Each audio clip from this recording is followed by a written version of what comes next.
Coronary artery disease is essentially a disease of the vessels that are feeding the heart muscle. So it's typically a plaque buildup within the vessels that leads to a deficiency in the blood supply to a part of the muscle.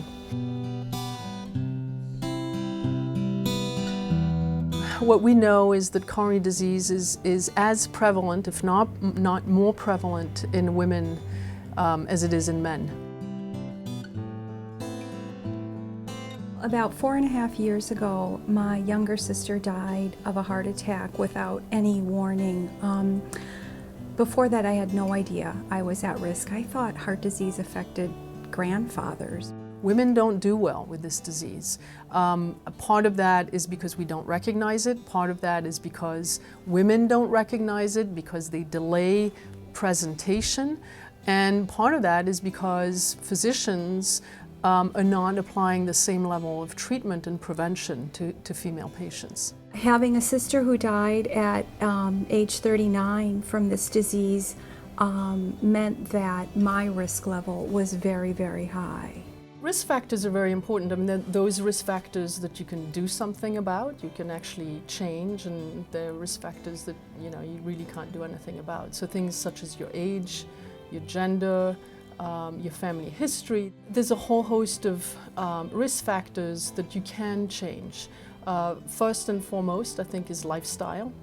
So being active and having a healthy diet. Before my sister died, I had no idea I was at risk for heart disease. I believed, moms running their kids around and doing family stuff were perfectly safe from this disease.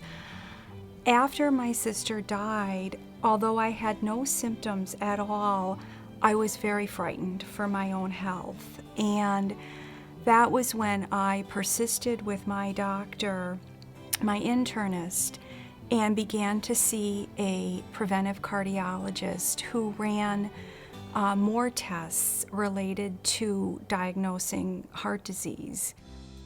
Typical symptoms is what we have been taught in medical school: cardiac pressure over the left side of the chest, shortness of breath, being sweaty or hot feeling, flushed feeling.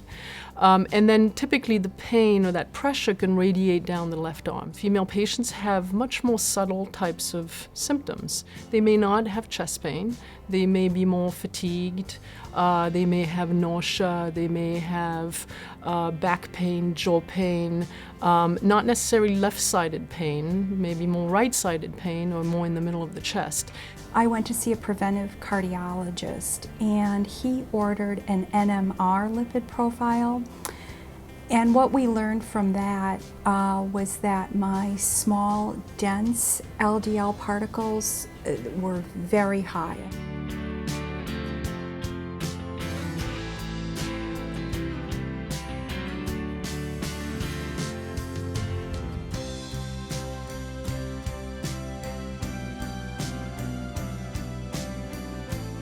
The whole key about coronary artery disease is actually making an early diagnosis. Part of the challenge we have, and one of the things that we're trying to change here, is educating women to come forward as soon as they think they have symptoms of heart disease, because we can actually impact their outcome, we can improve their mortality, and the reality is that any delay in presentation will be linked with a higher mortality rate. After learning the results of my NMR and discovering that I am in fact at very high risk, I had a CIMT done and learned that my carotid artery walls are thickened.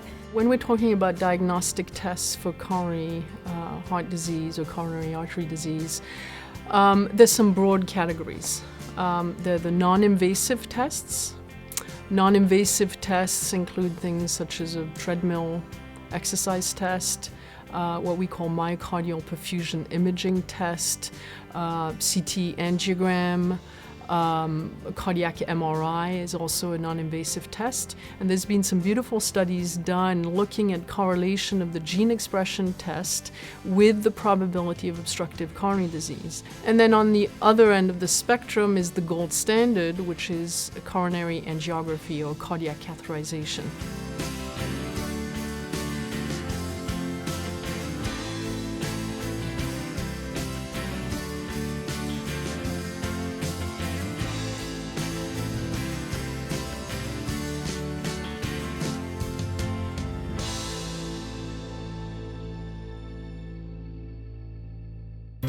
When I was given all the information about my risk factors and the possible negative outcomes, I was absolutely terrified, and frankly, I felt very isolated.